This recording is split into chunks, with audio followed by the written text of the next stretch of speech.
வாசிங்க. சங்கீதம் 66வது அதிகாரம் 4வது வசனத்தை வாசிங்க. சங்கீதம் 66வது அதிகாரம் 4வது வசனத்தை வாசிங்க.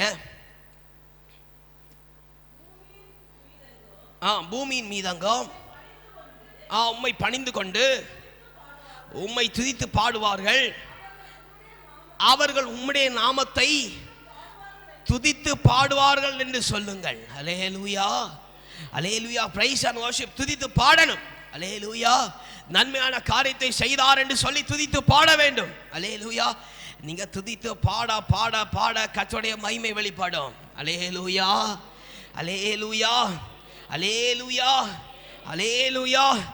சங்கீதம் 63வது அதிகாரம் 4வது வசனத்தை வாசி. 63:4. என் ஜீவனுள்ள நாள் மட்டும் நான் உம்மை துதிப்பேன், உமது நாமத்தை சொல்லி கையெடுப்பேன். அல்லேலூயா, அல்லேலூயா. உங்களுக்கு நல்லா புரிஞ்சு பாடி ஆண்டவரை நாமத்தை கீர்த்தனம் பண்ணுவது நீங்கள் செய்ய வேண்டிய காரியம். அல்லேலூயா, அல்லேலூயா, அல்லேலூயா. நம்பிக்கை பெருகும் போது, ஆண்டவர் மேல் இருக்கிற நம்பிக்கை உங்களிடத்தில் பெருகும் போது என்ன சூழ்ந்திருக்கும்? கர்த்தருடைய துதி பாடல் உங்களை சூழ்ந்திருக்கும்.